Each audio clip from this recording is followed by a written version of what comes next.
the Teachers Appreciation Week, so thank you. Today, I was asked to actually write a letter to our teachers, and since day one, we started Ready AI. It was the first time that we really actually interacted with teachers, and we saw what they go through. I mean, how they manage their classes, all the challenges that they're faced with, in a way, manage or contain the energy of so many students, 5 or 6 periods per day, if you will. And also, I got a chance to interact with you. So first, thank you. Thank you for being a teacher. And I know oftentimes teachers are underappreciated. We don't talk about them. It's a kind of a sense of entitlement for all of us. I remember as a student, oh, my teacher is supposed to do this for me or do that for me. But as I got older, I realized what a profound impact they had on me.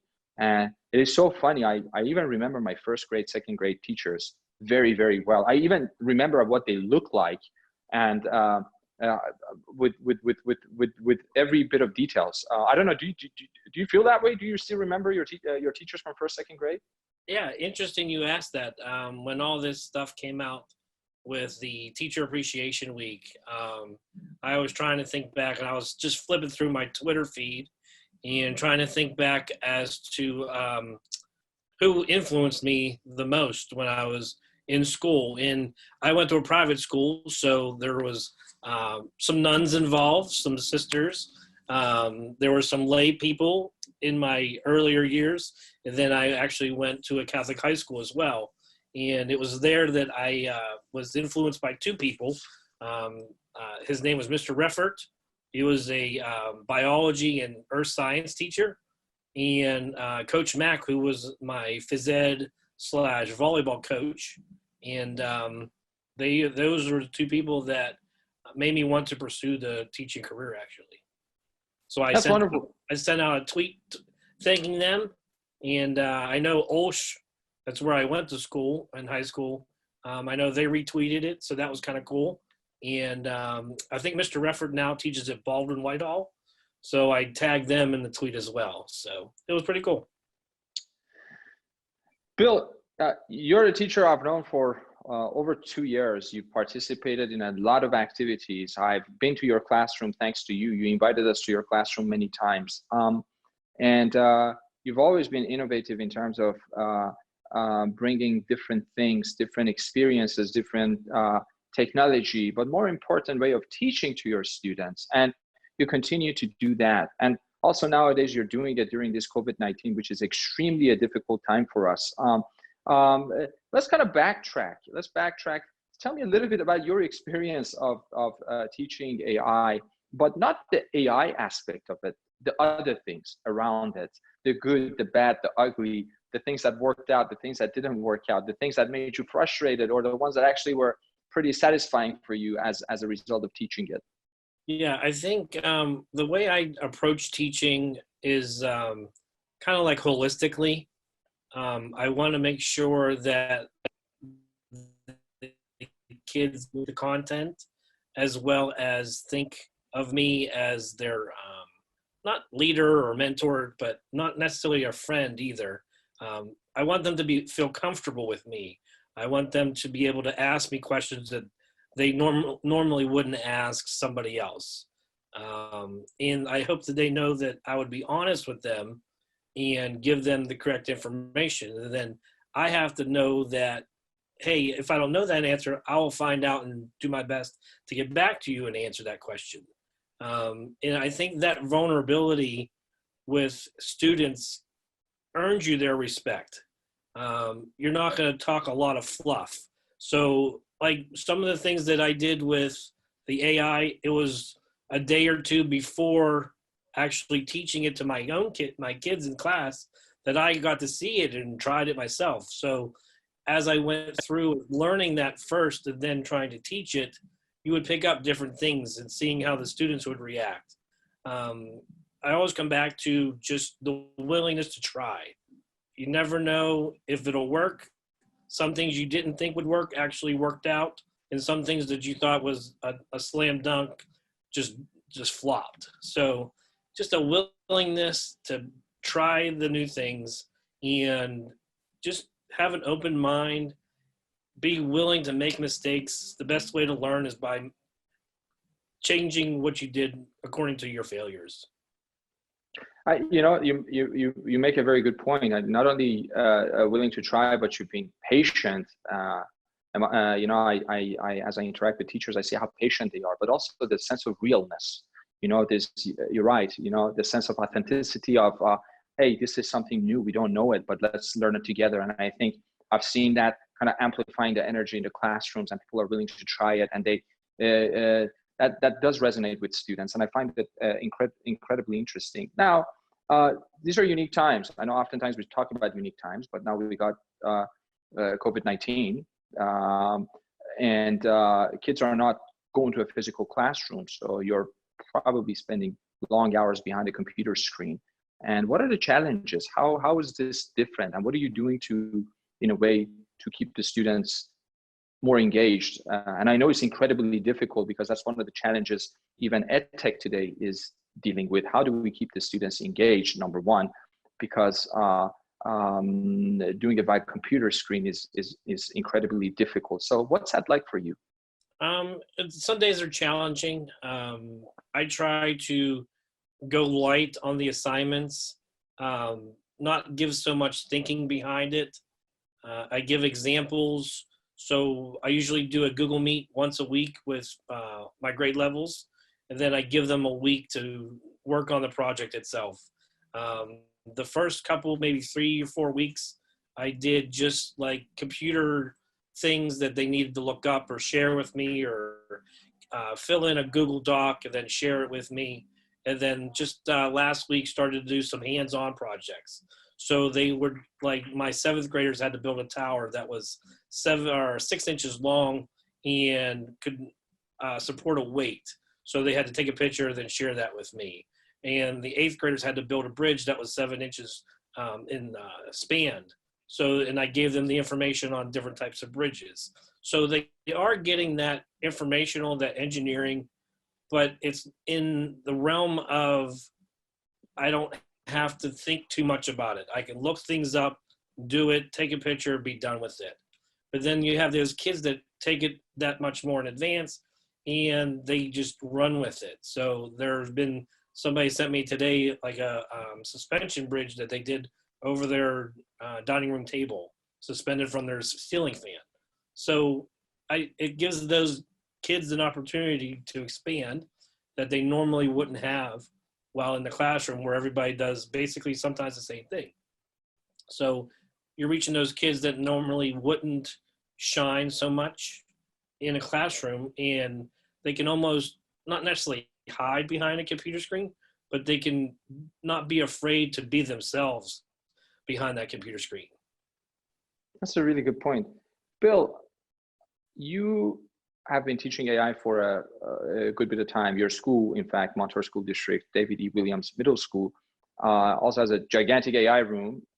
For those of us that haven't seen it, go on their website and check it out. They've done really well. Now, let's be realistic. It's a possibility that next year we will not have physical classes, or maybe we have a different form of a physical class. So teachers are pressured. They're trying to focus on the kind of the standard curriculum that the students should be learning about. Do you think there is room for kids to learn the things that we are not going to be tested on, such as AI, artificial intelligence, STEAM in general? And if so, how do we compete? How do teachers compete, given the limited time they have, less engagement they might have, the unknown and uncertainty that we're seeing around next school year? So where does these types of education, STEAM education in a way, where does it fit in? I think a lot of it has to come from the creativity of the teacher. You need to be able to relinquish some responsibilities to your students. Again, you can only control so much. I know some students haven't gone on to log on to a Google Meet, but you can only control what you can control. Through that, I mean, there are different programs, even through your Ready AI, virtual things that can be done over a Google form or over a handout in check with this website, going through different checks and troubleshooting and things like that. So I think it's just going to be a normal right now. See, this is like right there it is. Hey guys, we're Working, almost. I promise you, I'm almost done. I got two more almost done. questions. 2 more questions, okay? I'll be out in a second. Zachary can get By it. the way, now that you're here, you're gonna be. Oh, hold on a second. Why are you leaving? Why are you? Oh, they left. I was gonna say they're gonna be on the video in this sense. Man. But anyways, no. But this is one of the interesting things. This is one of the challenges of working from home. I didn't mean to cut you off. Let's go, and then I want to talk about the challenges that you have as a teacher. Yeah, and I think what they're going to do is just you give that information, you give them as much personal attention that you can. We're recommended not to have one-on-one Google Meets without a parent present, but as long as there's somebody there that can vouch for you and say what you were doing, but you gotta realize that they need the information just as much as you do, and it's just going to be different. Just showing looks like a flipped classroom and showing them examples, leading by example, me doing the project and seeing how I do it, submitting YouTube videos, Google videos, whatever it might take. I think it's a new way of teaching, and I think you're going to have more of this, mainly because the districts are now seeing, wait, if you have a doctor's appointment and from 12 to 1, do we really need to provide a sub-teacher? Can you get online and teach your class remotely? So it might change things like that. And we talk about AI and changing the different jobs that are out there. Well, teaching might be affected by what's going on. Maybe not so much more in person anymore. You could reach more people this way than you could sitting in a classroom with 25 kids. Maybe I could reach 50 kids at one time. So you're gonna have a definite change. And I think the STEM and all the unified arts, the specials that are out there, are going to have to rethink how they are to connect with kids. You're right, Bill, and it's going to be incredibly challenging. But one thing is for sure is, despite all this distance learning, I think we are seeing, and I think there's a new level of appreciation throughout our society for teachers, because at the end of the day, these are the teachers that are making it more engaging, making teaching more interesting, and I think a lot of parents around the world that are kind of in a lockdown mode, and they're looking at their kids and they're seeing less engagement because the kids are not going to school. And I think collectively as a society, we're generally developing a more appreciation of what teachers are going through and how they're engaging students. So, and I'm sure that things are going to change, and the teachers are going to come up with creative ways to do that, to also keep the engagement despite the distance or despite not being in a physical classroom. Now, let me end with this.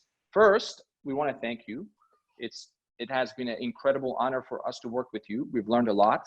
We learned a lot from interacting with you, from coming to your classrooms, seeing how you teach, but also seeing how much fun you have with the entire process, despite all the frustration. Now, what is your message to two types of audience? One would be students around the world that are kind of getting used to this new learning, because they used to watch YouTube mainly online, but now they have to actually go to classes on YouTube Live or other mechanisms like Google Hangout.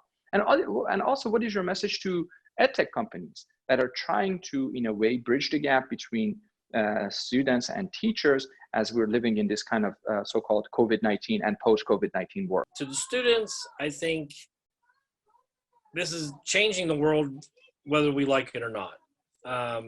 They're going to have to be self-motivated. They're going to have to keep checking.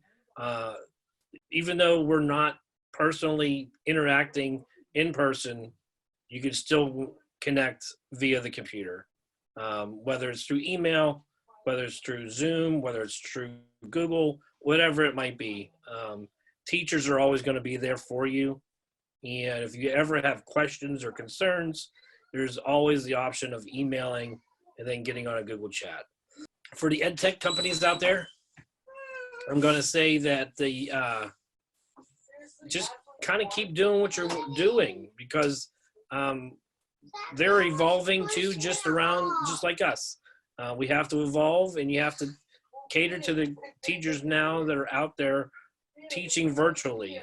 And I think they're in a good position with this unfortunate event that happened, to show the world and show the country how education can be converted, basically.